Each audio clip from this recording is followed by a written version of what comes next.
கர்த்தராகிய இயேசு கிறிஸ்து நாமத்தினாலே உங்கள் ஒவ்வொருவரையும் நான் வாழ்த்துகிறேன். உங்கள் ஒவ்வொருவரையும் கர்த்தராகிய இயேசு கிறிஸ்து தாமே இப்பொழுது இருக்கிறதை பார்க்கிலும் 1000 மடங்கு அதிகமாகும்படி இகபர நன்மைகளால் நிறைத்து உங்களை ஆசீர்வதிப்பாராக. அப்படி ஆசீர்வதிப்பதற்கு அவர் வல்லமையுள்ள ஒரு தேவனாகவே காணப்படுகிறார்.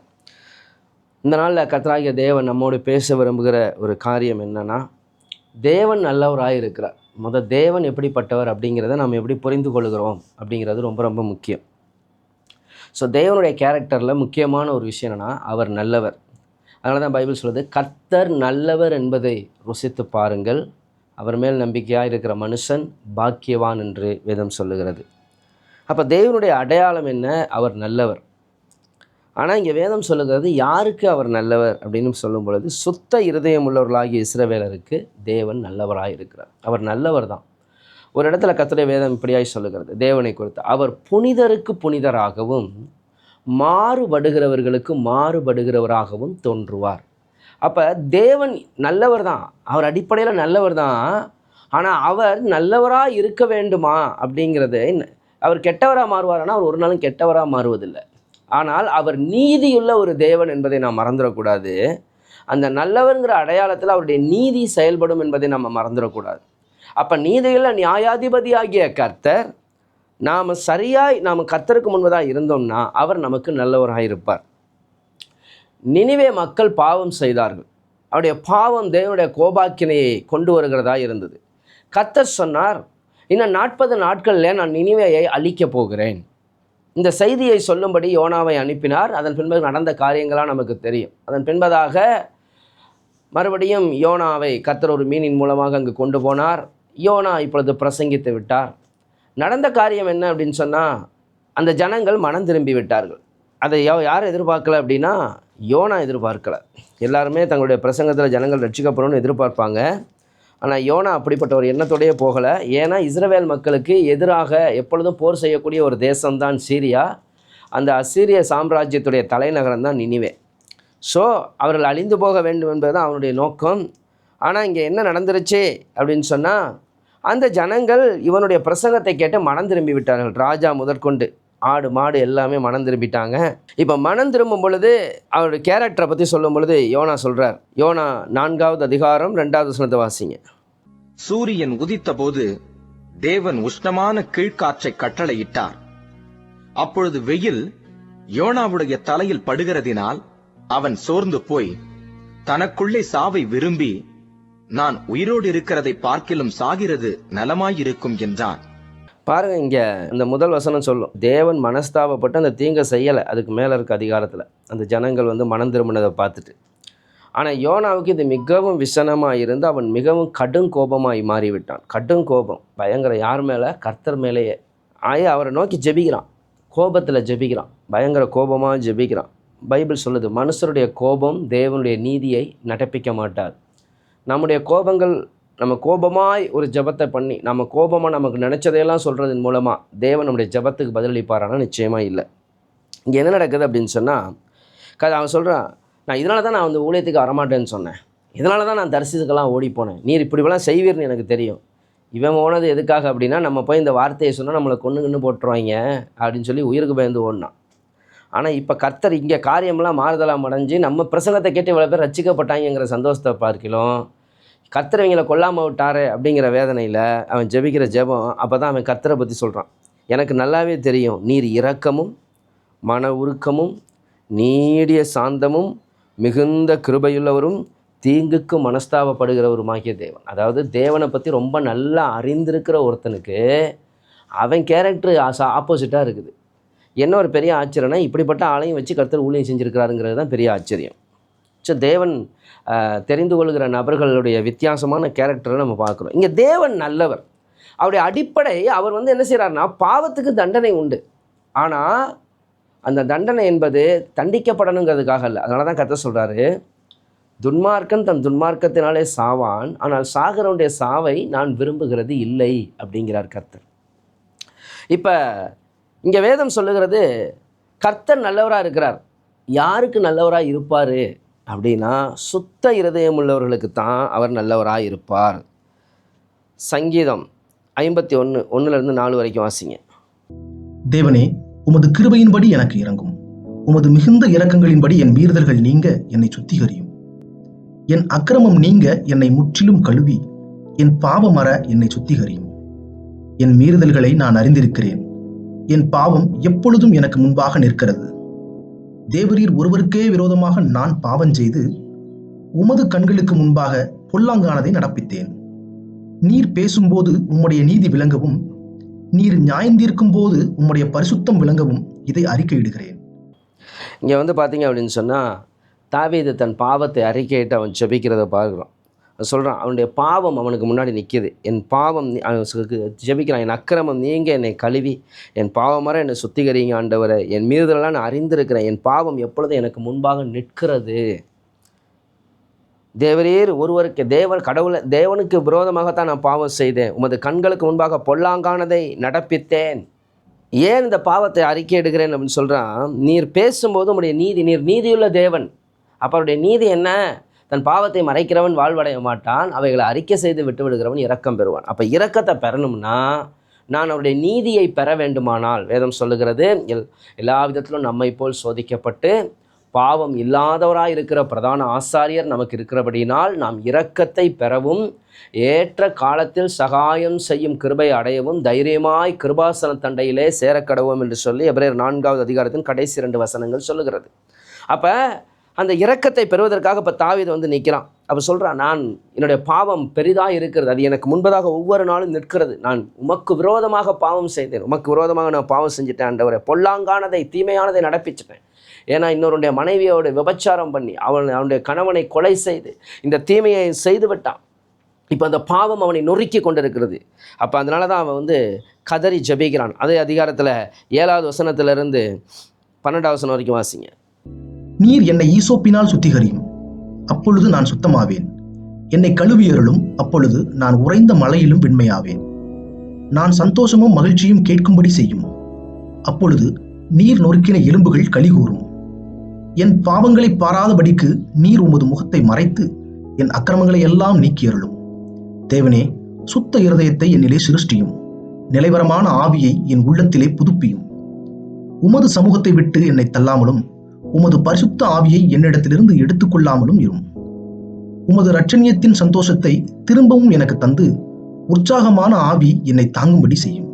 இங்கே வந்து அவனுடைய கதறுதலில் மிக முக்கியமான விஷயம் என்னென்னா, இப்போ அவனுடைய பாவம் அவனுக்குள்ளாக வந்ததுனால சொல்கிறான், மறுபடி அவனுடைய இருதயம் முழுவதும் இப்பொழுது என்னது, தேவனுடைய பிரசன்னத்தை இழந்து போனதான் வேதம் சொல்லுது, உன் இருதயத்தை எல்லா காவலோடும் காத்துக்கொள், அது நடத்து நின்று ஜீவ ஊற்றுகள் புறப்படும் என்று வேதம் சொல்லுகிறது. அதே நேரத்தில் எரேமியா 17வது அதிகாரத்தில் வேதம் இப்படியாய் சொல்லுகிறது, இருதயமோ திருக்குள்ளதும் அது கேடுள்ளதுமாய் இருக்கிறது, அதன் சிந்தையை அறிந்தவன் யார்.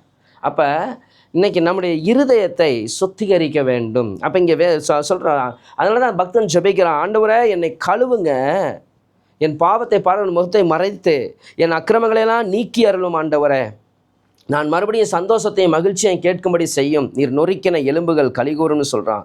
என்னை கழுவியர்களும் சொல்லி, ஆண்டவர் உமது சமூகத்தை விட்டு என்னை தள்ளாமதும் உமது பரிசுத்தாவின் இடத்துலேருந்து எடுத்துக்கிறாங்க ஆண்டவரே, சுத்த இருதயத்தை மறுபடியும் என்னிலே சிருஷ்டியும், நிலைவரமான ஆவியை என்னில் கட்டளையிடும். இன்றைக்கி சுத்த இருதயம் எவ்வளோ அவசியம், அதுதான் வேதம் சொல்லுது, சுத்த இருதயம் உள்ளவர்களாகிய இஸ்ரவேலருக்கு நல்லவராக இருக்கிறாரே.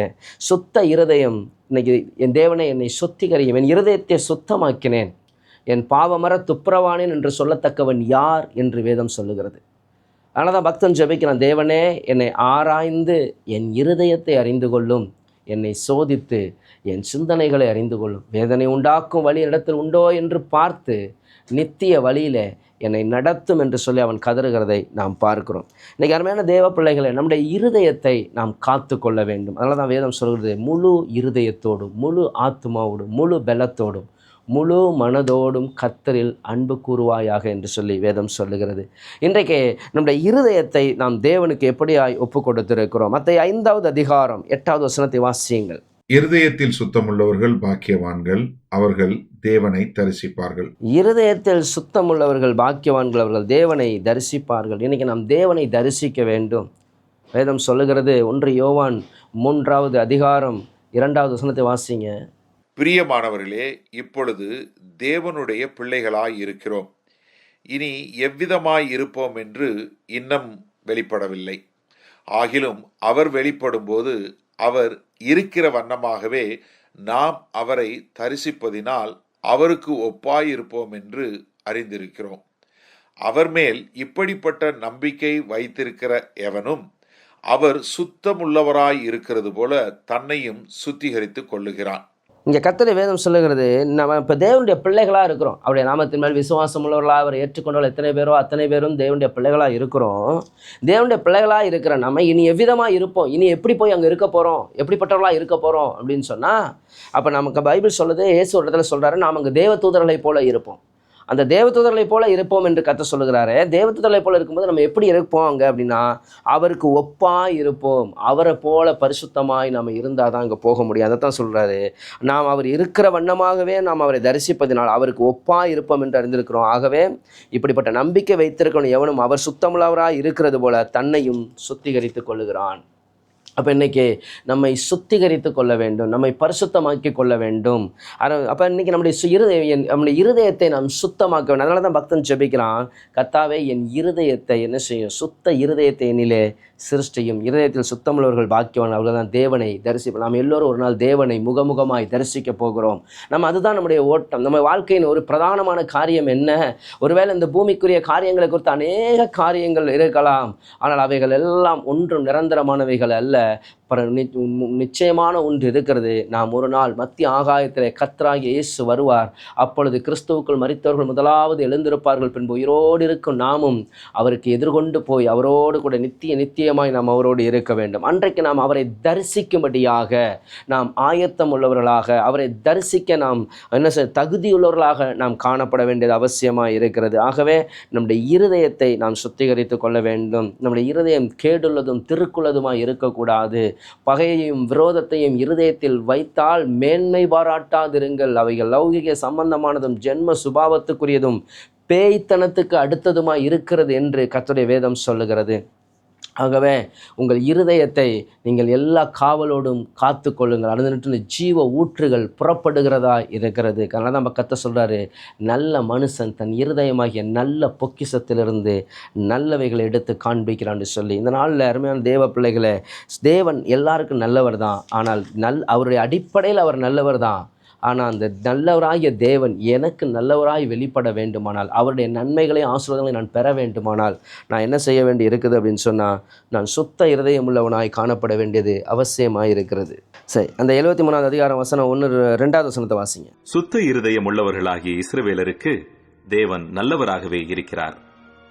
ஆனாலும் என் கால்கள் தள்ளாடுதலுக்கும் என் அடிகள் சறுக்குதலுக்கும் சற்றே தப்பிற்று.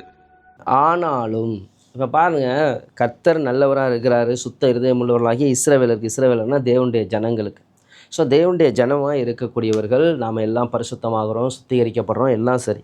ஆனால் இங்கே அங்கே பக்தன் சொல்கிறான், ஆனாலும் என் கால்கள் தள்ளாடுதலுக்கும் என் அடிகள் சறுக்குதலுக்கும் சற்றே தப்பிற்று. ஸோ ஒவ்வொரு நாளும் நான் ஒரு நெருக்கப்பட்ட ஒரு வாழ்க்கை, ஒரு ஒடுக்கப்பட்ட ஒரு வாழ்க்கை, ஒரு கண்ணீர் நிறைந்த ஒரு வாழ்க்கை, என் அடிக்கடி வேதனைகளும் கண்ணீர்களும் வாழ்க்கையாய் மாறிக்கொண்டிருக்கிறதுன்னு சொல்லி அவன் வேதனையோடு இருக்கிறான். ஏன்னா கிறிஸ்தவ ஜீவியத்தை குறித்து நாம் சரியாய் ஒரு விஷயத்தை எப்பொழுதும் புரிந்து கொள்ள வேண்டியது அவசியமாக இருக்கிறது. இந்த உலகத்தில் நாம் எப்பொழுது ரட்சிக்கப்படுகிறோமோ, ரட்சிக்கப்பட்ட பின்பதாக என்ன நடக்குது அப்படின்னு சொன்னால், நாம் சாத்தானுடைய அதிகாரத்தை விட்டு தேவனுடைய ராஜ்யத்துக்குள்ளாய் நாம் வந்து விடுகிறோம்.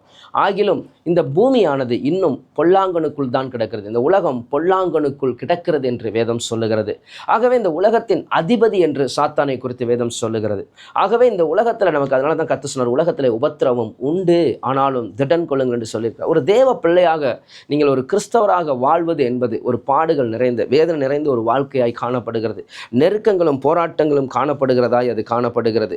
வாசிங்க மத்தேயு 5வது அதிகாரம் 10-12 வரைக்கும். நீதி நிமித்தம் துன்பப்படுகிறவர்கள் பாக்கியவான்கள், பரலோக ராஜ்யம் அவர்களுடையது. என் நிமித்தம் உங்களை நிந்தித்து துன்பப்படுத்தி பலவித தீமையான மொழிகளையும் உங்கள் பேரில் பொய்யாய் சொல்வார்களானால் பாக்கியவான்களாய் இருப்பீர்கள். சந்தோஷப்பட்டு களி கூறுங்கள், பரலோகத்தில் உங்கள் பலன் மிகுதியாயிருக்கும். உங்களுக்கு முன்னிருந்த தீர்க்கதரிசிகளையும் அப்படியே துன்பப்படுத்தினார்களே. ஆமென். இங்கே பாருங்கள், நீதியின் நிமித்தம் துன்பப்படுகிறவர்கள் பாக்கியவான்கள், பரலோக ராஜ்யம். இதே அதிகாரத்தில் 6வது வசனத்தை வாசிங்க. மத்தேயு 5:6 வாசிங்க. நீதியின் மேல் பசிதாகம் உள்ளவர்கள் பாக்கியவான்கள், அவர்கள் திருப்தி அடைவார்கள். இங்கே கர்த்தர் தான் சொல்கிறார். மத்தேயு 6:33 சொல்லும் பொழுது, முதலாவது தேவனுடைய ராஜ்யத்தையும் அவருடைய நீதியையும் தேடுங்கள், அப்பொழுது இவைகளெல்லாம் உங்களுக்கு கூட கொடுக்கப்படும். இங்கே நாம் அவருடைய ராஜ்யத்தை தேடுறோம். இந்த பூமி அநீதி நிறைந்த உலகமாக இருக்கிறது. அநீதி நிறைந்த இந்த உலகத்தில் நாம் நீதி உள்ளவர்களாய் வாழும்படி அழைக்கப்பட்டிருக்கிறோம். அதைத்தான் பரிசுத்த ஆவியானவர் இப்படியாய் சொல்லுகிறார். இந்த கோணலும் மாறுபாடுமான சந்ததியின் நடுவில், இங்கே கோணலும் மாறுபாடு, தங்கள் இஷ்டத்துக்கு வாழ்கிற, தங்கள் மனம் போன போக்கில் வாழ்கிற, தங்கள் மாம்சமும் மனசும் விரும்பினபடி வாழ்கிற இந்த ஜனங்களின் நடுவில், கண்களின் இச்சை, மாம்சத்தின் இச்சை, ஜீவனத்தின் பெருமையினால் நிரம்பின ஜனங்கள் வாழ்கிறவர்கள் நடுவிலே வாழ்கிற நீங்கள், இந்த கோணலும் மாறுபாடுமான சந்ததி நடுவில் குற்றமற்றவர்களாக, மாசற்றவர்களாக, கரையற்றவர்களாக நீங்கள் என்ன செய்ய வேண்டும்? வாழும்படி ஜீவ வசனத்தை பிடித்து கொண்டு சுடர்களைப் போல நீங்கள் பிரகாசிக்க வேண்டும் என்று வேதம் சொல்லுகிறது. அப்போ இங்கே ஒரு தேவ பிள்ளைகள் நீதியின் மேல் பசிதாகம் உள்ளவர்கள் பாக்கியவர்கள் திருப்தி அடைவார்கள். உங்களுடைய பசியின் தாகம் ஒரு மனிதனுடைய சரீரம் இயங்குவதற்கு மிக அவசியமான ஒன்றாக இருக்கிறது. அதுபோல ஒரு தேவ பிள்ளை நீதி செய்யும்படி அழைக்கப்பட்டிருக்கிறோம். நாம் நீதிமான்கள் என்று அழைக்கப்பட்ட அவருடைய ரத்தத்தினாலே நாம் நீதிமான்களாக்கப்பட்டிருக்கிறோம் என்று வேதம் சொல்லுகிறது. இன்றைக்கு நாம் அவருடைய நீதியை இந்த பூமியில் நிறைவேற்ற வேண்டும். நாம் நீதியை செய்யும்படி அழைக்கப்பட்டிருக்கிறோம். நாம் நீதியாய் வாழும்படி அழைக்கப்பட்டிருக்கிறோம். நாம் நீதியாய் நடக்கும்படி அழைக்கப்பட்டிருக்கிறோம். நீதியாய் பேசும்படி அழைக்கப்பட்டிருக்கிறோம். அப்படிப்பட்டவர்கள் திருப்தி அடைவார்கள் வேதம் சொல்கிறது. ஆனால் அப்படி இருக்கிற நம்முடைய வாழ்க்கையில் இங்கே வேதம் சொல்லுகிறது, நீதியின் நிமித்தம் துன்பப்படுகிறவர்கள் பாக்கியவான்கள், பரலோக ராஜ்யம் அவர்களுடையது. நீங்கள் நீதியாக இந்த பூமியில் வாழும் பொழுது துன்பம் வருகிறதா இருக்கிறது. இங்கே கர்த்தரே சொல்கிறாரு, என் நிமித்தம் உங்களை நிந்தித்து. அப்போ தேவனுக்காக நீங்கள் வாழ்கிற இந்த வாழ்க்கை அநேக நேரங்களில் வெறும் கனமுள்ளதாக இருக்குமா, இல்லை சந்தோஷமுள்ளதாக தான் இருக்குதா அப்படின்னா, சில நேரங்களில் பல நேரங்களில் நாம் அவமானங்களையும் நிந்தைகளையும் சுமக்க வேண்டியதாக இருக்குது. இதான் ரியாலிட்டி, இதான் உண்மை. இந்த நேரத்தில் நான் எப்படி இருக்க போகிறேன்? இப்போ தான் இயேசுவை நம்ம பார்க்க வேண்டியிருக்கு. இயேசு அவர் நீதியின் நிமித்தம் துன்பப்படுத்தப்பட்டார். அவர் ஜனங்களுக்கு நன்மை செய்தார். அவர் நன்மை செய்கிறவராக சுற்றித் திரிந்தார் என்று வேதம் சொல்லுகிறது. பிசாசின் வல்லமையில் அகப்பட்ட யாவரையும் குணமாக்குகிறவராய் சுற்றித் திரிந்தார். ஒரு பாவமும் அவர் செய்யவில்லை. ஆனால் அவர் அநியாயமாய் குற்றம் சாட்டப்பட்டார். நீ தேவனுடைய குமாரனாய் இருந்தால் இப்பொழுது இறங்கி வா என்று பரிகசித்தார்கள்.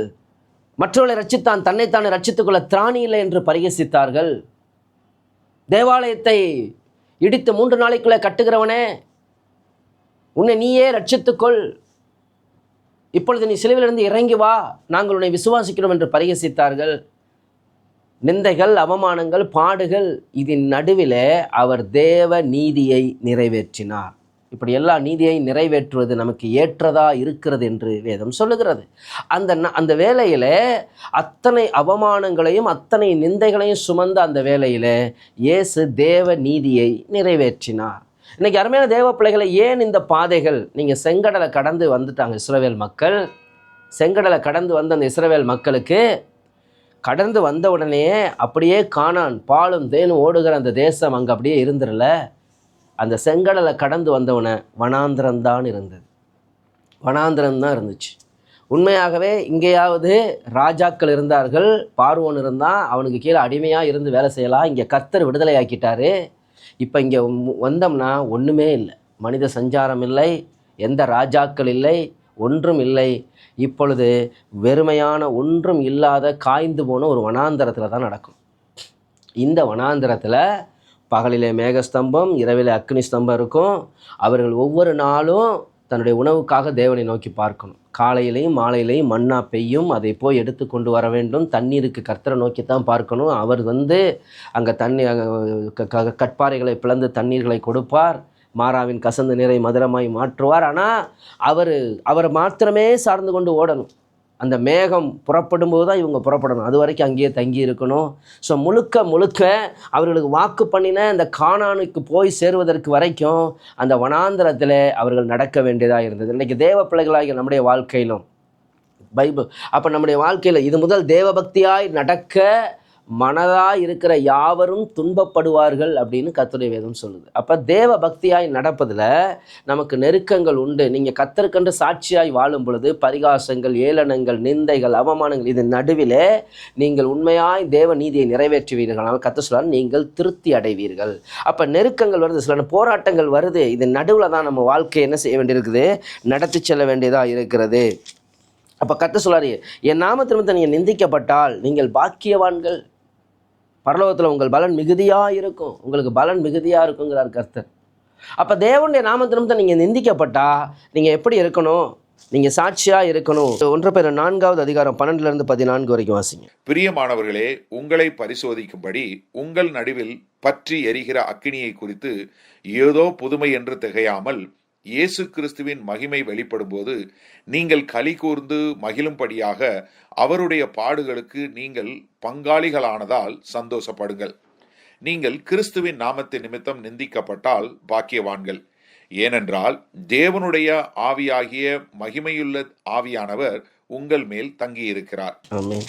இங்கே அவர் அதான் சொல்கிறார், உங்களை சோதிக்கும்படி உங்கள் நடுவில் பற்றிய அக்னியை குறித்து ஏதோ புதுமைன்றது. ஏன் என் வாழ்க்கையில் இது நடக்குது, ஏன் எனக்கு இந்த நெருக்கம், நான் இவ்வளோ காலம் ஜெபிக்கிறேன், எனக்கு பதில் கிடைக்கல, நான் போராடி கொண்டே இருக்கிறேன், என் கண்ணீராக இருக்குது, வேதனையாக இருக்குது. கர்த்தர் சொல்கிறாரு, அவருடைய பாடுகளுக்கு நாம் பங்காளிகளாய் மாற வேண்டுமா. ஏன்னா வேதம் சொல்கிறது, நாம் அவரோடு கூட பாடுபட்டால் அவரோடு கூட ஆளுகை செய்யும். ஒரு தேவ பிள்ளை ஒன்றை நல்லா புரிஞ்சுக்கணும்.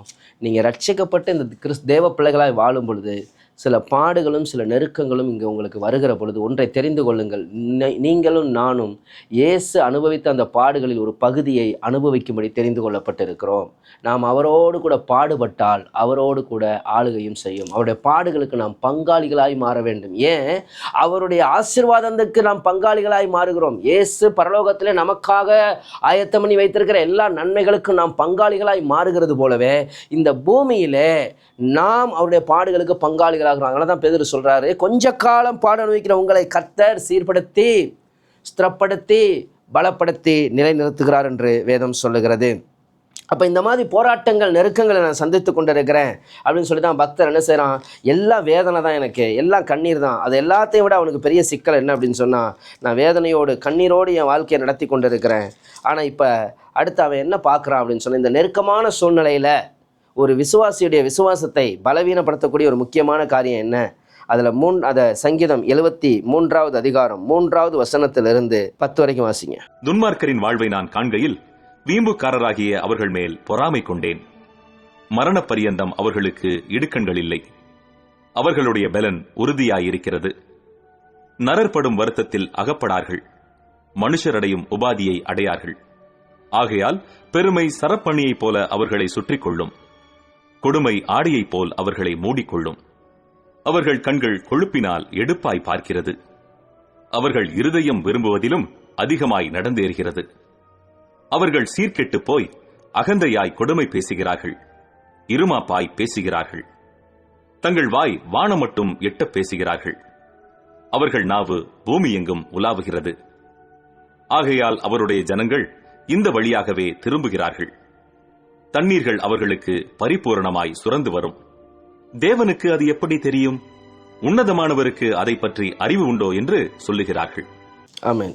இப்போ அநேகருடைய புலம்பல்கள் அல்லது அநேகருடைய குற்றம் சாட்டுதல் என்ன அப்படின்னு சொன்னால், பல தேவ பிள்ளைகளுடைய வாழ்க்கையில் இந்த கேள்விகள் இருந்து கொண்டு இருக்கிறது. ஏனெனில் துன்மார்க்கரின் வாழ்வை நான் காண்கையில், அவங்க பார்க்குறாங்க தன்னுடைய வாழ்க்கையில் போராட்டங்கள், நெருக்கங்கள் வரும் பொழுது இப்பொழுது தேவனை அறியாத புறஜாதிகள் துன்மார்க்கமாய் வாழ்கிறவர்களை பார்க்குறாங்க. இப்போ சங்கீதக்காரன் அப்படி தான் பார்க்குறான். வீம்புக்காரராகி அவர்கள் மேல் எனக்கு பொறாமையே வந்துருச்சு, பொறாமையெல்லாம் வந்துருச்சு அவனுக்கு. ஏன் அப்படின்னா, மரண பரியந்தம் அவர்களுக்கு எந்த இடுக்கண்களும் இல்லை, அவங்களுக்கு எந்த பிரச்சனையும் இல்லை, நிம்மதியாக இருக்காங்க. அவர்களுடைய பலன் உறுதியாக இருக்கிறது, ரொம்ப நல்லா இருக்காங்க, நல்லா ஆரோக்கியமாக இருக்காங்க. நமக்கு அடிக்கடி பலவீனம் வருது, அது வருது, இது வருது, அவங்க ரொம்ப சந்தோஷமாக உறுதியாக இருக்காங்க, எந்த பிரச்சனையும் இல்லை, அவங்களுக்கு எந்த கவலை இல்லாமல் வாழுகிறார்கள். நரற்படும் வருத்தத்தில் அகப்படார்கள், அவங்க எந்த விதமான வருத்தத்திலையும் வேதனையும் அனுபவிக்கலை. மனுஷர் அடையும் உபாதியை, வேதனைகளை அடையார்கள். அது அவனுடைய பார்வையில், அதாவது இதெல்லாம் இல்லையா அப்படின்னா இருக்குது, ஆனால் இப்போ மேலோட்டமாக பார்க்குறார்கள். இப்போ எக்ஸாம்பிளுக்கு வந்து பார்த்தீங்க அப்படின்னு சொன்னால், ஒருத்தர் வந்து வெளியே கிளம்பி போகிறாங்க, 2 பேர், ஒரு ஹஸ்பண்ட் அண்ட் ஒய்ஃப் கிளம்பி போகிறாங்கன்னா அவங்க வந்து பார்த்திங்கன்னா நல்லா ட்ரெஸ் பண்ணி நல்லா சந்தோஷமாக போகிற மாதிரி. இப்போ அவங்கள பார்க்க அவெல்லாம் நல்லா இருக்கானே, நம்ம வீட்டில் அப்படி இருக்கே அப்படி. உண்மையிலே என்னென்னா அங்கே வீட்டுக்கு உள்ளே போய் பார்த்தா தான் என்ன நடக்குன்னு தெரியும். நம்ம வெளியே மட்டும்தான் பார்க்குறோம். இப்போ அதே தான் இங்கே நம்முடைய பார்வையும். நாம் என்ன பண்ணுறோன்னா வெளியே பார்க்குறோம், அதைத்தான் இங்கே சங்கீதக்காரனும் பார்க்குறான். ஆகையால் மனுஷர் அடையும் உபாதி அடையாளம், ஆகையால் பெருமை சரப்பணியைப் போல் அவர்களை சுற்றிக்கொள்ளும், கொடுமை ஆடையைப் போல் அவர்களை மூடிக்கொள்ளும். அவங்க வாழ்க்கையில் பெருமையினால் அவங்க பெருமையாய் அவர்கள் இருக்கிறார்கள், அவங்க பெருமையாய் பேசுகிறார்கள், பெருமையாய் நடந்து கொள்ளுகிறார்கள், அவங்களிடத்துல எல்லாம் இருக்குது. கொடுமை ஆடையைப் போல் அவர்களை மூடிக்கொள்ளும் அப்படின்னா என்ன அர்த்தம்? அவங்களுடைய செயல்கள் சிந்தனை எல்லாம் கொடுமையினால் நிரம்பி இருக்கிறது. அவர்கள் கண்கள் எப்படி பார்க்குறாங்கன்னா, அவர்கள் கண்கள் கொழுப்பினால் எடுப்பாய் பார்க்கிறது. நல்ல வார்த்தைகள். சிலருடைய பார்வையிலே கூட மற்றவங்களை அற்பமாக பார்ப்பாங்க. அதை தான் இங்கே பக்தன் சொல்கிறோம். ஏன்னா ஒரு சிலர் வந்து பார்த்திங்கன்னா அவங்களுடைய அந்த பார்வையிலேயே மற்றவங்களை வந்து ரொம்ப அற்பமாக, அவர்கள் மிகச்சிறந்தவர்கள் போலவும் மிக உயர்ந்தவர்கள் போலவும் பார்ப்பார்கள். அவர்கள் இருதயம் விரும்புவதிலும் அதிகமாக நடந்தது. அவங்க நினைக்கிறத விட அதிகமாக அவங்க வாழ்கிறாங்க. இங்கே நம்ம பல விஷயங்களுக்கு ஜெபிச்சுக்கிட்டு இருக்கிறோம், நம்ம போராடிக்கிட்டு இருக்கிறோம், அவனுக்கு சாதாரணமாக எல்லாம் கிடைக்குது. இதெல்லாம் நடந்துக்கிட்டு தான் இருக்குது. அதனால சொல்லுதா, அவர்கள் சீர்கெட்டு போய் அகந்தையாய் கொடுமை பேசுகிறார்கள், இருமாப்பாய் அதனால் அவங்க நினைக்கிறதெல்லாம் நடக்கிறதுனால இன்னும் அதிகமாக தீமை தான் செய்கிறான். தீமை செய்து பெருமையாய் பேசுகிறார்கள், தங்கள் வாய் வானமட்டும் எட்ட பேசுகிறார்கள். வானமட்டும்னா என்ன? தேவனுக்கு விரோதமாகவே பேசுகிறாங்க. வானமட்டும் எட்ட பேசுகிறாங்கன்னா தேவனுக்கே விரோதமாக. யார் கடவுள்? இப்போ இன்றைக்கி சுவிசேஷம் சொல்கிறோம், சத்தியத்தை சொல்கிறோம். அஸ்ரோதமாக இருக்கிற எவன் ஒருத்தன் இந்த பூமியுடைய நன்மைகளை பெற்ற யார் ஒருவன் சுவிசேஷத்துக்கு செவி கொடுக்கிறார்கள். அவர்கள் பரிகசிக்கிறார்கள், சுவிசேஷத்தை ஏளனப்படுத்துகிறார்கள், வானம் மட்டும் பேசுகிறார்கள். அவர்கள் நாவு பூமி எங்கும் உலாவுகிறது. அவங்க என்ன வேணால், அவங்க எங்களால் முடியாது ஒன்றுமே இல்லை, எங்களால் என்ன வேணாலும் செய்ய முடியும். இன்றைக்கு நம்ம அதிகாரங்களை கவனித்து பார்ப்போமானால் அவர்கள் தாங்கள் நினைத்ததெல்லாம் செய்ய முடியும் அப்படின்னு அவங்க நம்பி போகிறார்கள். ஆகையால் அவருடைய ஜனங்கள் இந்த வழியாகவே திரும்புகிறார்கள். இங்கே தான் இதான் முக்கியம். இப்போ இதெல்லாம் பார்க்கிற ஒரு தேவ ஜனம் என்ன பண்ணுது அப்படின்னு சொன்னால், எதுக்குடா இந்த பரிசுத்தமான ஒரு வாழ்க்கை, இந்த நீதியுள்ள வாழ்க்கை, நம்மளும் இந்த உலக மனிதர்களை போல வாழலாம், நீதியை விட்டு வழி விலகுகிறார்கள். எதுக்கு நான் நீதியாக வாழணும்? லஞ்சம் வாங்க வாய்ப்பு கிடைச்சா லஞ்சம் வாங்க வேண்டியது. இன்றைக்கி நிறைய குற்றவாளிகள் எல்லாம் நிறைய கைது பண்ணும்போது கிறிஸ்தவ பெயர்களை பார்க்கும்போது எப்பயுமே எனக்கு ஒரு மனசு கஷ்டமாகவே இருக்கும். ஏன் அப்படின்னு சொன்னால், தேவனை அறிந்த பிள்ளைகள் கூட இன்றைக்கி என்ன செய்கிறாங்க அப்படின்னு சொன்னால், இந்த உலகத்துக்கு ஒத்த வேஷம் தரித்து இந்த உலகத்தின் பொல்லாத வழிகளுக்கு நேராக நான் நீதியாக வாழணும், நான் கஷ்டப்படணும், நான் எதுக்கு போராடணும்? ஏன்னா அவர்கள் என்ன சொல்கிறார்கள், இந்த தண்ணீர்கள் அவர்களுக்கு பரிபூர்ணமாய் அவங்க பார்க்குறாங்க, அவன் நல்லா தானே இருக்கான், அவன் எல்லா தீமையும் செய்யறான், நல்லா தான் இருக்கான், எல்லாத்தையும் அனுபவிக்கிறான் அப்படின்னு சொல்லிட்டு அவர்கள் சொல்கிறாங்க. தேவனுக்கு அது எப்படி தெரியும்? உன்னதமானவருக்கு அதை பற்றி அறிவு உண்டோ என்று சொல்லுகிறார்கள். கோபமாகி கடைசியில் கடவுள் இதெல்லாம் கண்டுக்கிறதே இல்லை, கடவுள் உன்னையும் பார்க்கறது கிடையாது அப்படின்னு சொல்லி என்ன செய்கிறார்கள் சொன்னால், இவர்கள் ஒரு தீர்ப்பை என்ன செய்கிறாங்க, இவங்களே தீர்ப்பை கொண்டு வந்துடுறாங்க. இவ்வளோ தான், தேவன் வந்து இதெல்லாம் கண்டுக்கிறது இல்லை, எல்லாம் அநியாயம் பண்ணிட்டு இருக்கிறான், நாம தான் கஷ்டப்படுறோம், கர்த்தரை தேடி என்ன பிரயோஜனம், ஜெபிச்சு என்ன பிரயோஜனம்? பலர் ஜெபத்தை விட்டு விடுகிறார்கள், பலர் ஜெபத்தை விடுறாங்க, வேத வாசிப்பை விடுகிறார்கள், பரிசுத்த ஜீவியத்தை விட்டு விடுகிறார்கள், அங்கும் இங்கும் கோல் சொல்லி திரிய ஆரம்பிக்கிறார்கள். எல்லாரையும் போல வாழ அதெல்லாம் ஒன்றும் கிடையாது, கடவுள் இதெல்லாம் கண்டுக்கிறதில்ல, அவர் நன்மை தீமை ஒன்றுமே செய்கிறதில்ல, அவர் வந்து இது பண்ண மாட்டார் அப்படின்னு சொல்லி என்ன செய்கிறாங்க. அந்த துன்மார்க்கர்களை பார்த்து நாம் எங்கே பார்க்குறோங்கிறது ரொம்ப முக்கியம், யாரை பார்க்குறோம் என்பது ரொம்ப முக்கியம். ஸோ துன்மார்க்கனை பார்த்து நீங்கள் எதை பார்க்குறீங்க? வேதம் சொல்கிறது, அவரை நோக்கி பார்த்த முகங்கள் பிரகாசம் அடைந்தன, அவைகள் வெட்கப்பட்டு போவதில்லை. நாம் பார்க்க வேண்டியது கர்த்தரை. பக்தன் சொல்கிறான், எங்களுக்கு ஒத்தாசை வரும் பர்வதமாகிய தேவனை நோக்கி பார்க்கின்றேன். வானத்தையும் பூமியை படைத்த கர்த்தரிலிருந்து எனக்கு ஒத்தாசை வரும் என்பதை அறிந்திருக்கிறேன். வேலைக்காரின் கண்கள் தங்கள் எஜமான்களின் கைகளை நோக்கி இருக்குமா போலவும், வேலைக்காரின் கண்கள் தங்கள் எஜமாட்டியின் கைகளை நோக்கி இருக்குமா போலவும் எங்களுடைய கண்கள் எப்பொழுதும் அவரையே நோக்கி கொண்டிருக்கிறது. இன்றைக்கி நம்முடைய கண்கள் எங்கே பார்க்குது? இன்றைக்கி பல நேரங்களில் அநேகருடைய வீழ்ச்சிக்கு எது காரணம்? நம்ம எதை பார்க்குறோங்கிறது ரொம்ப முக்கியம். துன்மார்க்கருடைய வாழ்வை நான் காண்கையில் நான் எதை பார்த்து கொண்டிருக்கிறேன்? இன்னைக்கு இந்த உலகத்தின் காரியங்களை நீங்கள் பார்க்க இந்த உலகத்தின் ஆசாபாசங்களை, உலகத்தின் இச்சைகளை, உலகத்தின் காரியங்களை நீங்கள் தேடிக்கொண்டே இருப்பீர்களானால் கடைசியில் அது என்ன செய்யும்? கொஞ்சம் கொஞ்சமாக உங்களை பலவீனப்படுத்திவிடும். பரவாயில்ல, இன்னைக்கு அநேகருடைய வாழ்க்கை அப்படிதான் வீழ்ந்து போகிறது. தேவ பிள்ளைகளை, நீங்கள் எதை நோக்கி பார்க்கிறீர்கள்? உங்களுடைய கண்கள் எங்கே பதிக்கப்பட்டிருக்கிறது? பரலோகத்தில் விற்றிருக்கிற தேவனையா? உங்கள் கண்கள் எதன் மேல் பதிக்கப்பட்டிருக்கிறது? பரலோகத்தின் மேன்மையிலேயா? அதனால தான் பக்தன் சொல்றான், பூமியில் உள்ளவைகள் அல்ல மேலானவைகளை நாடுங்கள். இன்றைக்கு அநேகருடைய வாழ்க்கையில இந்த பூமியின் மேலுடைய கண்கள் பதிக்கப்பட்டதனாலே இந்த உலக மனிதர்களை பார்க்கிறார்கள், இந்த உலகத்தின் எல்லா இச்சைகளை அனுபவிக்கிற மனிதர்களை பார்க்கிறார்கள், இந்த உலகத்தில் சுகபோகமாய் வாழ்கிறவர்களை பார்க்கிறார்கள். கடைசியில அதே வாழ்க்கைக்கு அவர்களும் திரும்பி விடுகிறார்கள்.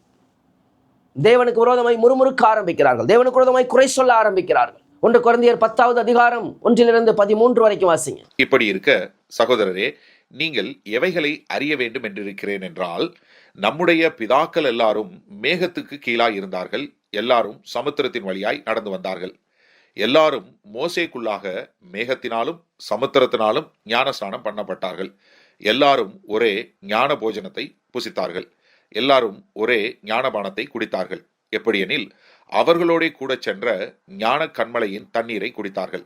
அந்த கண்மலை கிறிஸ்துவே. அப்படி இருந்தும் அவர்களில் அதிகமான பேர்களிடத்தில் தேவன் பிரியமாய் இருந்ததில்லை. ஆதலால் வனாந்தரத்திலே அவர்கள் அழிக்கப்பட்டார்கள். அவர்கள் இச்சித்தது போல நாமும் பொல்லாங்கானவைகளை இச்சியாதபடிக்கு இவைகள் நமக்கு சிற்றாந்தங்களாய் இருக்கிறது. ஜனங்கள் புசிக்கவும் குடிக்கவும் உட்கார்ந்து விளையாட எழுந்திருந்தார்கள் என்று எழுதியிருக்கிறபடி அவர்களில் சிலர் விக்கிரக ஆராதனைக்காரர் ஆனது போல நீங்களும் ஆகாதிருங்கள். அவர்களில் சிலர் வேசித்தனம் பண்ணி ஒரே நாளில் 23,000 பேர் விழுந்து போனார்கள். அதுபோல நாமும் வேசித்தனம் பண்ணாதிருப்போமாக. அவர்களில் சிலர் கிறிஸ்துவை பரீட்சை பார்த்து பாம்புகளால் அழிக்கப்பட்டார்கள். அதுபோல நாமும் கிறிஸ்துவை பரீட்சை பாராதிருப்போமாக. அவர்களில் சிலர் முறுமுறுத்து சங்காரக்காரனாலே அழிக்கப்பட்டார்கள். அதுபோல நீங்களும் முறுமுறுக்காதிருங்கள். இவைகளெல்லாம் சிருஷ்டாந்தங்களாக அவர்களுக்கு சம்பவித்தது உலகத்தின் முடிவு காலத்தில் உள்ள நமக்கு எச்சரிப்புண்டாகும்படி எழுதப்பட்டும் இருக்கிறது. இப்படி இருக்க தன்னை நிற்கிறவன் என்று எண்ணுகிறவன் விழாதபடிக்கு எச்சரிக்கையாய் இருக்க கடவன். மனுஷருக்கு நேரிடுகிற சோதனையே அல்லாமல் வேறே சோதனை உங்களுக்கு நேரிடவில்லை. தேவன் உண்மையுள்ளவராய் இருக்கிறார். உங்கள் திராணிக்கு மேலாக நீங்கள் சோதிக்கப்படுகிறதற்கு அவர் இடம் கொடாமல் சோதனையை தாங்கத்தக்கதாக சோதனையோடு கூட அதற்கு தப்பிக்கொள்ளும்படியான போக்கையும் உண்டாக்குவார். இங்கே கர்த்தருடைய வேதம் அழகாய் சொல்லுகிறது. இஸ்ரவேல் மக்கள் அழகாய் தேவன் அவர்களை கொண்டு வந்தார். அதை ஞானஸ்நானத்தோடு ஒப்பிட்டு எல்லாம் சொல்றார் கர்த்தர். அங்கே இஸ்ரவேல் மக்கள் செங்கடல் நடுவிலிருந்து கர்த்தர் கொண்டு வந்து அந்த வனாந்தரத்தில் வந்த பொழுது அந்த ஜனங்கள் அநேக இடத்துல அவர் பிரியமாய் இருக்கவில்லையா. ஏன் பிரியமாக இருக்கவில்லை அப்படின்னு சொன்னால், அந்த ஜனங்களுடைய வீழ்ச்சியெல்லாம் நம்ம பார்க்குறோம். அவர்கள் இச்சித்தார்கள், அவர்கள் விக்கிரக ஆராதனைக்காரர்களாய் மாறினார்கள், கன்றுக்குட்டியை வணங்கினார்கள், அவர்கள் வேசித்தனம் பண்ணினார்கள், அவர்கள் கிறிஸ்துவை பரீட்சை பார்த்தார்கள், முறுமுறுத்தார்கள். எல்லாமே அவங்க தேவனுக்கு விரோதமான இத்தனை பாவத்துக்கு என்ன காரணம் தெரியுமா? அந்த வனாந்தரத்தில் இருந்த அந்த வாழ்க்கை தான் இவ்வளோத்துக்கும் காரணம். ஏன்னா நீங்கள் நல்லா செங்கடலை தாண்டி வந்ததுக்கு அப்புறம் அந்த வனாந்திரத்தில் வாழக்கூடிய அந்த வாழ்க்கையில் அவர்களுடைய கண்கள் எப்பொழுதும் கர்த்தர் மேல் பதிக்கப்பட்டிருக்க வேண்டும் என்று கர்த்தர் விரும்பினார். இன்றைக்கு நம்முடைய வாழ்க்கையில் அதுதான் தேவ பிள்ளைகளே. நீங்கள் ரட்சிக்கப்பட்ட உடனே உங்கள் வாழ்க்கையில் இனிமேல் உங்கள் கண்கள் கர்த்தர் மேல் தான் பதிக்கப்பட வேண்டும். இஸ்ரவேல் மக்களுடைய கண்கள் கர்த்தர் மேலே பதிக்கப்படுறதுக்கு பதிலாக பழைய எகிப்தின் மேலே பதிக்கப்பட்டுருச்சு. பழைய எகிப்தை நோக்கி திரும்பிட்டாங்க. எகிப்தில் இருந்தால் அதனால தான் எகிப்தின் கன்றுக்குட்டியை மறுபடியும் இங்கே வணங்க ஆரம்பித்தார்கள். மறுபடியும் தங்களுக்கு ஒரு தலைவன் உண்டாக்கி எகிப்துக்கு திரும்புவோம் என்றார்கள். மறுபடியும் என்ன செய்தார்கள் சொன்னால், அங்கே இருக்கக்கூடிய அந்த வெள்ளரிக்காயையும் கொம்மட்டிக்காய்களையும் அவர்கள் விரும்பினார்கள். பரலோகத்திலிருந்து தேவன் தம்முடைய மன்னாவை அருளி செய்திருந்தார். ஆனால் அதை அவர்கள் நேசிப்பதை பார்க்கிலும் பிரயோஜனமற்ற, ஒன்றுக்கும் பிரயோஜனமற்ற கொம்மட்டிக்காய்களுக்காகவும் வெள்ளரிக்காய்களுக்காகவும் வெங்காயத்துக்காகவும் வெள்ளை பூண்டுகளுக்காகவும் அவர்கள் இச்சித்து அவர்கள் தேவனை விட்டு வழி விலகினார்கள்.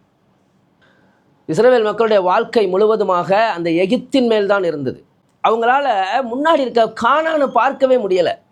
நீங்கள் நல்லா புரிந்து கொள்ளுங்க தேவ பிள்ளைகளே. ஒன்றே நீங்கள் விட்டுவிட்ட பாவத்தை விட்டுவிட்டு வந்து விட்டீர்கள், பரிசுத்த ஜீவியத்துக்கு வந்து விட்டீர்கள், நீங்கள் தேவனை நோக்கி வந்து விட்டீர்கள், இந்த உலகத்தை விட்டு வந்து விட்டீர்கள். நீங்கள் உலகத்தை விட்டு வேறு பிரிக்கப்பட்ட என்பதை மறந்து விடாதிருங்கள். நான் உலகத்தான் அல்லாதது போல அவர்களும் உலகத்தார் அல்ல, நீங்களும் உலகத்தார் அல்ல என்று கர்த்தருடைய வேதம் சொல்வது. மறுபடியும் இப்பிரபஞ்சத்திற்கு ஒத்த வேஷம் தரிக்க கூடாது.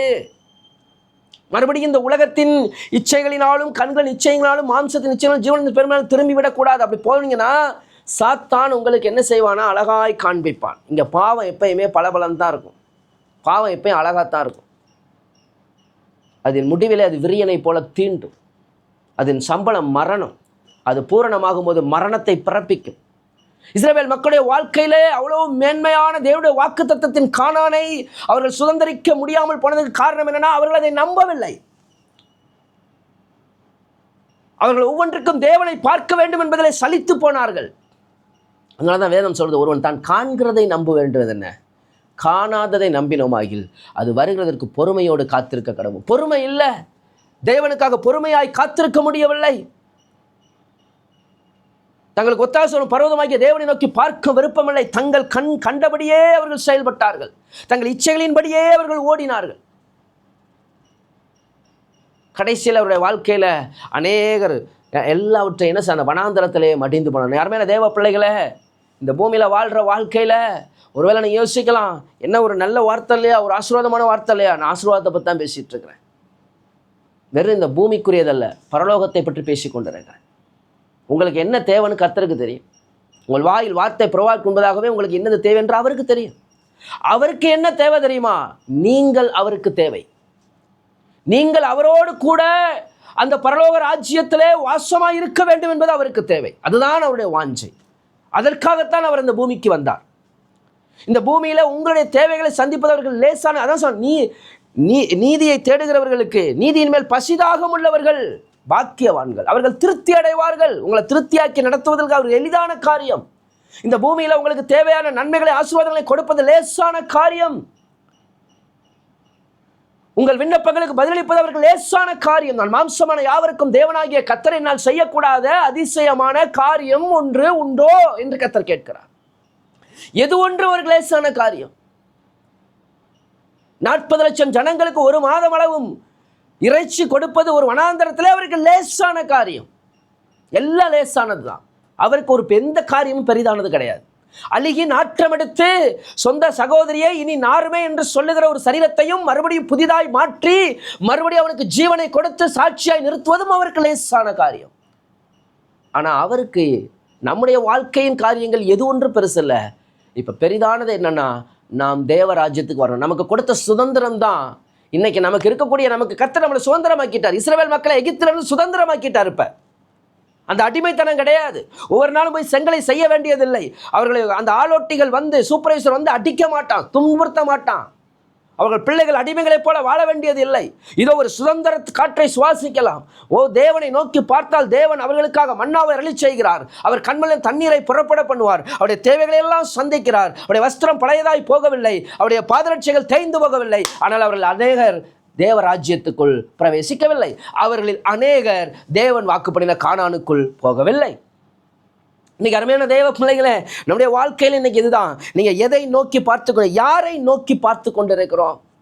ஆனால் இங்கே பக்தன் ரொம்ப கவனமாக பார்த்துக்கும் போது அவன் எல்லாம் பார்த்துட்டு கடைசியில் அவன் கவனிச்சு அவன் மறுபடி வாருங்க, சங்கீதம் 73க்கு வாங்க, 13 வாசிங்க. நான் விருதாவாகவே என் இருதயத்தை சுத்தம் பண்ணி குற்றமில்லாமையிலே என் கைகளை கழுவினேன். நாள்தோறும் நான் வாதிக்கப்பட்டும் காலைதோறும் தண்டிக்கப்பட்டும் இருக்கிறேன். இவ்விதமாய் பேசுவேன் என்று நான் சொன்னேனானால், இதோ உம்முடைய பிள்ளைகளின் சந்ததிக்கு துரோகியாவேன். இதை அறியும்படிக்கு யோசித்து பார்த்தேன். நான் தேவனுடைய பரிசுத்த ஸ்தலத்துக்குள் பிரவேசித்து அவர்கள் முடிவை கவனித்து உணரும் அளவும் அது என் பார்வைக்கு விசனமாயிருந்தது. நிச்சயமாகவே நீர் அவர்களை சறுக்கலான இடங்களில் நிறுத்தி பாழான இடங்களில் விழப்பண்ணுகிறீர். அவர்கள் ஒரு நிமிஷத்தில் எவ்வளவு பாழாய் போகிறார்கள், பயங்கரங்களால் அழிந்து நிர்மூலமாகிறார்கள். கர்த்தர் இதைத்தான் சொல்லுகிறான். அங்க கர்த்தர் அதான் சொல்றார், இத்தனை பேர் எல்லாம் பெற்றும் இழந்து போனார்கள். எல்லாத்தையும் பெற்றுட்டும் எல்லாத்தையும் அனுபவித்தும் கடைசியில் தேவராஜ்யத்தை, தேவன் வாக்குப்படின கானானை அடையவில்லை. ஆகவே நிற்கிறவன் என்று எண்ணுகிறவன் விழாதபடி எச்சரிக்கையாக இருக்கிறன்னு சொல்லி, மனுஷருக்கு நேடுகிற சோதனை இல்லாமல் வேற சோதனை உங்களுக்கு எல்லாருக்கும் வரக்கூடிய ஒரு பிரச்சனை உங்களுக்கு வரலாம்.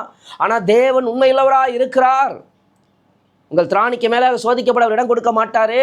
சோதனையோடு கூட தப்பித்துக்குள்ள வழியை உண்டாக்குவார் அப்படிங்கிறத நீங்கள் புரிந்து கொள்ள வேண்டும். இங்கே பக்தன் சொல்கிறான், நான் விருதாவாகவே என் இருதயத்தை சுத்தம் பண்ணி குற்றமில்லாமையிலே என் கைகளை கழுவினேன். சுத்த இருதயம் உள்ளவர்களாக இஸ்ரவேலுக்கு தேவன் நல்லவராக இருக்கிறான்னு சொல்லிட்டு, நான் சுத்தமாக இருக்கிறேன், எல்லா விதத்தில் நான் என்னை காத்துக்கொள்ளுகிறேன், நான் பரிசுத்தமாக ஜீவிக்கிறேன். ஆனாலும் என் வாழ்க்கையில் என் கால்கள் தள்ளாடுகிறது, என் அடிகள் சறுக்குகிறது அப்படின்லாம் சொல்லிட்டு இங்கே சொல்கிறான், நான் விருதாவாகவே இருதயத்தை சுத்தம் பண்ணேன். நான் இவ்வளவு ஒரு பிரயோஜனமும் இல்லை. நான் இவ்வளோ சுத்தமாக வாழ்ந்து, நான் இவ்வளோ பரிசுத்தமாக வாழ்ந்து, நான் தேவனுக்கு பிரியமான ஒரு வாழ்க்கையை வாழ்ந்து என்ன இருக்குது? குற்றம் இல்லாமையில் என் கைகளை கழுவினேன், என் பாவமெல்லாம் இல்லாத ஒரு வாழ்க்கையை வாழ்ந்தேன். மேலே பார்த்தா, துன்மார்க்கனை பார்த்தா அவன் நல்லா இருக்கான் அந்த பூமியில், அவன் நினச்சதெல்லாம் செய்கிறான், அவன் துன்மார்க்கமாக பேசுகிறான், துன்மார்க்கமாக நடக்கிறான், அவனை பார்த்தா எனக்கு பொறாமையாக இருக்குங்கிறான். சொல்கிறான், என் வாழ்க்கை எப்படி இருக்குது? இப்படி பரிசுத்தமாக இருக்கிறேன், நாள்தோறும் நான் வாதிக்கப்பட்டும் காலைதோறும் தண்டிக்கப்பட்டும் இருக்கிறேன். என் நிலைமை எப்படி இருக்குது? ஒவ்வொரு நாளும் வாதை, போராட்டம், நெருக்கம், தண்டனை. பிள்ளையின் நெஞ்சில் மதியினம் ஒட்டி இருக்கும், தண்டனையின் பிரம்பு அது அவனை விட்டு அகற்றும் என்று வேதம் சொல்லுகிறது. எல்லோருக்கும் கிடைக்கும் சிற்றை நமக்கு கிடையாது இருந்தால் நாம் வேசி பிள்ளைகளாக இருப்போம். கர்த்தர் தாம் நேசிக்கிறவர்கள் எவர்களோ அவர்களை கடிந்து கொண்டு சிட்சிக்கிறார். எந்த சிற்றையும் தற்காலத்தில் சந்தோஷமாய் காணாமல் துக்கமாய் காணும் மனிதர்கள், ஆனாலும் அதில் பழகினவர்களுக்கு அது நீதியாகிய சமாதானமுள்ள பலனை தரும். அப்போ பிள்ளையின் நெஞ்சில் மதியினை ஒட்டி இருக்கிறதுனால தண்டனையின் பிரம்பு அதை அவனை விட்டு அகற்றணும். அப்போ தேவன் என்ன செய்கிறார்? தம்முடைய பிள்ளைகளை தண்டிக்கிறார். நல்லது, நல்லது. அருமையான தேவ பிள்ளைகளே, நாம் தேவனால் கண்டிக்கப்படுகிறோம், தேவனால் தண்டிக்கப்படுகிறோம். நம்ம ஒவ்வொரு நாளும் ஏன் நாம் நித்திய நியாய தீர்ப்பிலே நாம் நித்திய அக்கினிக்கு போகாதபடிக்கு, நித்திய அக்கினில் ஏனெனில் தேவன் நம்மை கோபாக்கினைக்கென்று நியமிக்காமல் அவருடைய குமாரனாலே ரட்சிக்கப்படுவதற்கு நியமித்திருக்கிறார். ஆகவே நாம் என்ன செஞ்சிடக்கூடாதுன்னா, நாம் ஒவ்வொரு நாளும் நாம் தேவனால் சீர்படுத்தப்பட்டு கொண்டே இருக்கிறோம். அவர் வந்து பாவத்தை குறித்தும் நீதியை குறித்தும் நியாயத்தை கண்டித்து உணர்த்திக்கிட்டே இருக்கிறார். ஒரு தேவ பிள்ளையால் விடுதலையோ பாவம் செஞ்சிட முடியாது.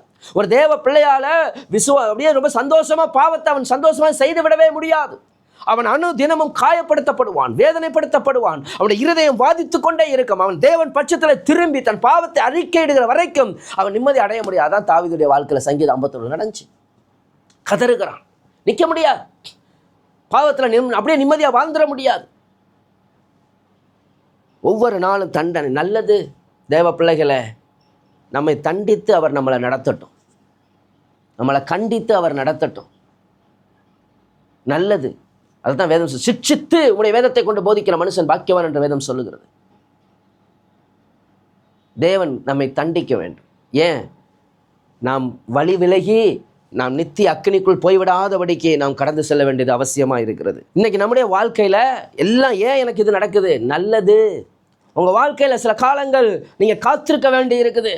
சில காரியங்களுக்கு நீங்கள் பொறுமையாக, ஒரு சில நேரங்களில் நீங்கள் எதிர்பார்க்கிற நன்மை துன்மார்க்கனுக்கு கிடைச்சிருச்சுங்க. பாவியாக இருக்கான், அவன் கிடைக்குது.